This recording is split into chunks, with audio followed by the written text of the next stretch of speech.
설 명절을 앞두고 발생한 화재로 큰 피해를 입었던 부안 격포항 수산시장이 재개장했습니다. 격포항 수산시장은 소방과 전기시설을 강화해 관광객과 지역 주민들이 안심하고 찾을 수 있는 공간으로 탈바꿈됐습니다.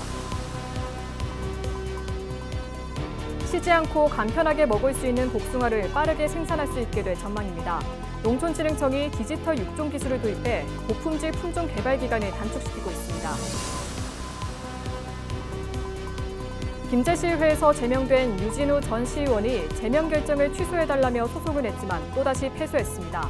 광주고등법원 전주재판부는 항소심에서 원심 판결과 마찬가지로 원고 청구를 기각했습니다. 농민축산식품부가 구제역 위기경보를 주의해서 관심으로 하향했습니다. 전북특별자치도도 평시 방역체계로 전환했습니다.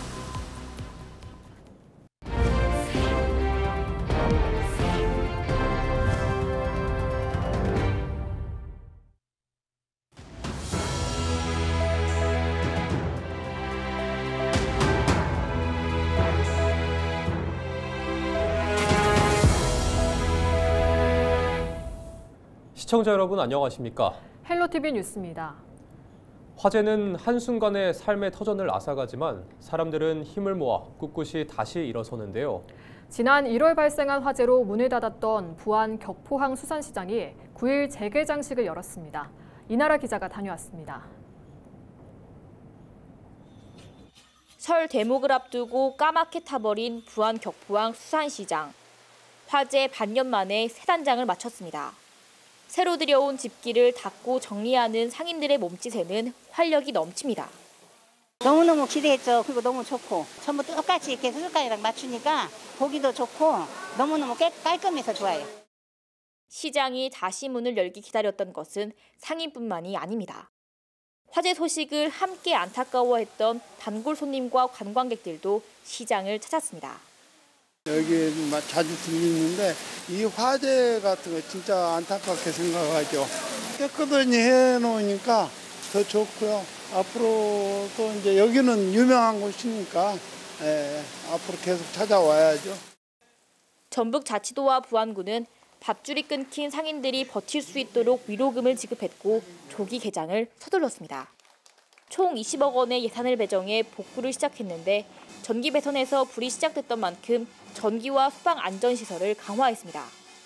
부안군은 상인들이 우선 영업을 할 수 있는 정도로만 공사를 하고 개장했다며 추경을 통해 남은 예산도 집행해 소화전이나 스피커 등을 설치할 계획이라고 전했습니다. 행정과 정치권 그리고 지역사회가 한마음으로 협력해 주신 덕분에 격포항 수산시장이 더욱 안전하고 쾌적한 공간으로 새롭게 태어날 수 있었습니다. 아직도 8억이 우리 추경에 남아 있습니다. 그래서 이 예산을 잘 통과시켜달라고. 그동안 영업하는 날만 손꼽아 기다려온 상인들은 상권 회복 의지를 다졌습니다. 친절, 두 번째가 깨끗함, 청결, 세 번째가 맛있는 싱싱한 수산물 제공, 그 의무사항을 잘 지켜가지고 여기를 찾아주시는 관광객들한테 최대한 맛있는 음식을 제공하면서 우리 격포항을 살려내겠습니다. 불길 속에서도 꺼지지 않았던 희망. 격포항 수산시장은 오늘 다시 손님을 맞이합니다. 헬로티비 뉴스 이나라입니다. 앞으로 더 달고 간편하게 먹을 수 있는 복숭아를 빠르게 생산할 수 있게 될 전망입니다. 농촌진흥청이 디지털 육종 기술을 도입해 고품질 품종 개발 기간을 단축시키고 있습니다. 김남호 기자가 보도합니다. 전북 임실 지역에 위치한 복숭아 재배 농가입니다. 복숭아 재배 농가들은 최근 이상기후 영향으로 개화기 저온 피해와 장마철 병해충 등으로 어려움을 겪고 있습니다. 최근 들어 이상기후가 잦거든요. 그렇다 보니까 해마다 봄철만 되면은 농가들이 긴장을 많이 하고 이제 그에 따른 피해도 많이 받고 있고 들쭉날쭉한 생산량도 문제가 되고 있거든요. 이상기후에 먼저 잘 적응할 수 있는 수확이 안정적으로 확보될 수 있는 그런 품종이 개발됐으면 좋겠고요. 복숭아 한 품종을 개발하기 위해서는 나무 만여 그루를 심어야 하고 15년 이상의 긴 시간이 걸립니다. 농촌진흥청이 생명공학의 빅데이터를 도입한 디지털 육종기술법을 개발해 전통 육종보다 빠르게 새로운 품종 개발에 나섰습니다. 기존에 이제 육종하던 방식에서 디지털 육종을 적용했을 때는 육종에 이제 들어가는 관리 비용이나 또는 노력이 이제 절반 정도의 감축 효과를 누릴 수 있기 때문에 육종의 효율을 더 높일 수 있을 것으로 기대하고 있습니다. 디지털 육종기술법을 활용해 도넛 형태의 반도형 복숭아나 알레르기 반응을 일으키는 털을 제거한 새로운 천도복숭아 품종 개발도 가능해지면서 소비자들의 기대감도 높아지고 있습니다. 천도복숭아 좀 시더라고요. 근데 달고 좀 맛있는 천도가 나왔으면 좋겠고요. 그리고 이제 유럽 복숭아처럼 이렇게 납작한 복숭아로 이렇게 한번 접해보고 싶어요. 복숭아 품종 개발 체계를 바꾸는 전환점이 되고 있는 디지털 육종 기술. 새로운 고품질 품종이 늘어나면서 생산자와 소비자의 선택폭이 한층 넓어질 전망입니다. 헬로티비 뉴스 김나옵니다. 농림축산식품부가 구제역 위기경보를 주의에서 관심으로 하향하면서 전북특별자치도도 평시 방역체계로 전환했습니다. 전북도는 올해 전남 영암에서 구제역이 처음으로 발생한 지난 3월 이후 구제역 확산 방지 차원에서 소와 염소 54만 마리를 대상으로 긴급 백신을 접종했습니다. 전남 지역 돼지의 도내 운반을 금지하고 전남으로 오가는 사료 공급 차량도 28대로 한정해 하루 2회 소독했습니다. 이러한 노력의 결과로 도내에서는 구제역이 발생하지 않았습니다. 김제시 의회에서 제명된 유진우 전 시의원이 제명 결정을 취소해달라며 소송을 냈지만 또다시 패소했습니다. 광주고등법원 전주재판부는 유 전 의원이 낸 항소심에서 원심 판결과 마찬가지로 원고 청구를 기각했습니다. 유 전 의원은 과거에 사귀었던 여성을 폭행하고 스토킹한 혐의로 재판에 넘겨졌고 1심에서 징역 8개월에 집행유예 2년을 선고받았습니다. 김제시 의회는 지난해 4월 유 전 의원에 대한 제명을 의결했습니다. 김제시가 성덕면 개미마을 주민들에게 집터와 논밭을 팔면서 50년 가까이 이어진 이주민들의 오랜 어려움이 이제야 풀렸습니다. 이 일은 국민권익위원회가 나서서 중간에서 문제를 조정해준 덕분에 가능했고 주민 17명이 자신이 살거나 갖고 온 집과 논밭 주인이 됐습니다. 이들은 대부분 70, 80대 어르신들로 1976년 산림청이 추진한 화전 정리 사업 때문에 보상도 제대로 받지 못한 채 공동묘지로 강제로 옮겨져 열악한 환경에서 오랫동안 살아왔습니다. 정성주 김제시장 인터뷰 직접 들어보시죠. 50년 넘게 고통을 견뎌온 성덕면 개미마을 주민들에게 삶의 터전을 돌려드릴 수 있어 매우 뜻깊습니다. 김제시는 앞으로도 전북도 산림청 등과 협력하여 개미마을 주민들의 생활 여건 개선을 위해서 최선을 다하겠습니다. 이번 결정은 단순한 땅 거래가 아니라 오랫동안 외면받았던 주민들이 자신들의 삶의 터전을 되찾은 뜻깊은 조치로 평가됩니다. 연일 계속된 폭염으로 전북 지역 온열 질환자 수가 가파르게 늘고 있습니다. 전북특별자치도 소방본부는 지난 7일 기준 올해 도내 온열 질환자 수는 85명으로 집계됐다고 밝혔습니다. 지난 주말까지는 62명이었으나 한낮 기온이 35도를 웃도는 폭염 탓에 119 구급대의 출동이 급증했습니다.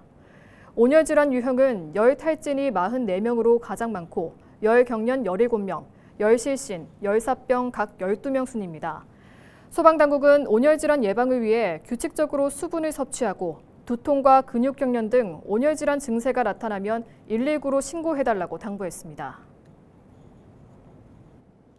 정읍소방서가 차량 화재에 빠르게 대처할 수 있도록 차 안에 차량용 소화기를 비치해달라고 당부했습니다.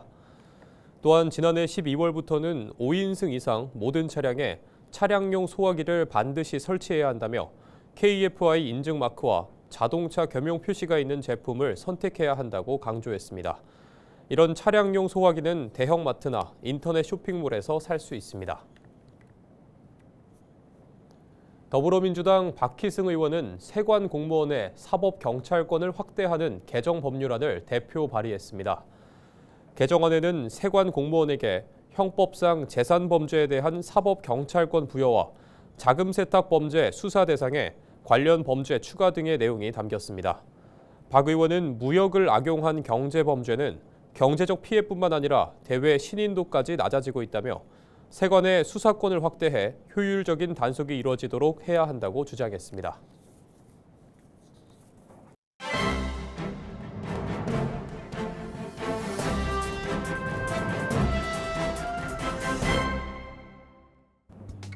전북 도민일보 기사입니다. 내년 지방선거에서 조국혁신당이 전북도지사를 비롯해 전주시 등 14개 시군단체장 후보를 내기로 함에 따라 전북 지선판이 요동칠 전망입니다. 황현선 조국혁신당 사무총장은 내년 지선은 기존의 한국 정치의 틀을 바꿀 주요한 선거가 될 수 있을 것이라며 조국혁신당의 경우 도지사와 14개 시군 전 지역에 걸쳐 경쟁력 있는 후보를 공천할 것이라고 밝혔다고 합니다. 그는 특히 지난 22대 총선 때 정당 투표 결과를 언급하며 서울시, 경기도 등 17개 광역자치단체 중 전북이 당선 가능성이 가장 높은 곳이라며 전북 도민의 정치 정서를 생각하면 지선에서 좋은 결과가 있을 것이라고 자신했다는데요. 황 총장은 담양군수 선거 결과를 들어 민주당에 대한 호남의 절대적 지지는 영호남 대립의 한국 정치의 특수성과 무관하지 않다며 호남의 민주당 지지가 절대적 지지가 아닌 선택지가 없는 불가피한 선택이었다고 말했다고 합니다. 이에 그는 지선 후보 공천을 위해 현재 전북 내 유력 후보와 1차 접촉을 마치고 오는 12월경 구체적으로 도지사와 14개 시군단체장 후보 공천 여부를 결정한다는 계획이라고 신문은 전했습니다. 지금까지 신문 브리핑이었습니다.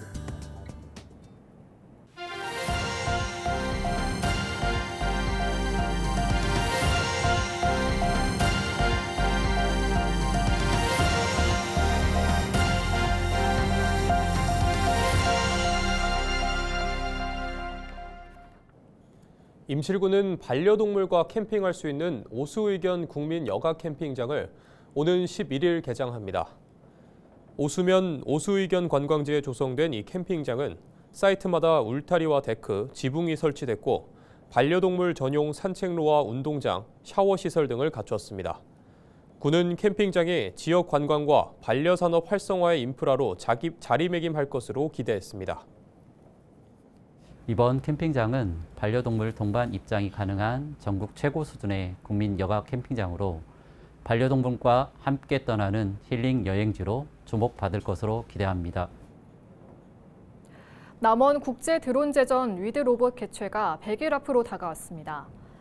남원 종합스포츠타운 일대에서 오는 10월 16일부터 나흘간 열리는 축제에서는 국내외 드론 스포츠 대회와 로봇 분야 전시 등이 진행될 예정입니다.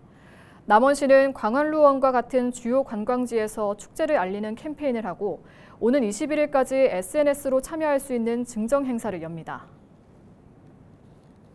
적극적인 홍보와 빈틈없는 준비로 성공적인 남원 국제 드론 제전을 치를 수 있도록 준비에 철저를 기하겠습니다. 남원시 가루쌀 생산단지에서 모내기가 시작됐습니다. 남원시는 가루쌀 생산단지 면적이 사업 첫 해보다 6배 늘어 272헥타르 규모라고 밝혔습니다. 또한 가루쌀 재배가 침체된 산업에 활력을 불어넣고 배 재배 면적 조정에도 도움이 된다고 덧붙였습니다. 순창구는 소규모로 배를 재배하는 고령의 농업인에게 농작업비를 지원합니다. 순창구는 고령 영세농이 이양기와 콤바인 등 대형 농기계를 이용한 대행 서비스를 이용할 경우 57만 5천 원 한도 안에서 지원한다고 밝혔습니다. 지원 대상은 최근 1년 이상 거주한 70세 이상 국민으로 벼 재배 면적이 5천 제곱미터 이하여야 합니다. 농업 외소득이 연간 3,700만 원 이상이거나 농업 경영체 등록을 하지 않은 농민은 제외됩니다. 임실에서 화랑기 제46회 전국시도 대항 양궁대회가 오는 12일까지 열립니다. 이번 대회는 전국 중고등부 양궁 선수와 임원 등 700여 명이 참석한 가운데 개인전과 단체전으로 진행됩니다. 이상으로 뉴스를 마칩니다. 시청해주신 여러분 고맙습니다.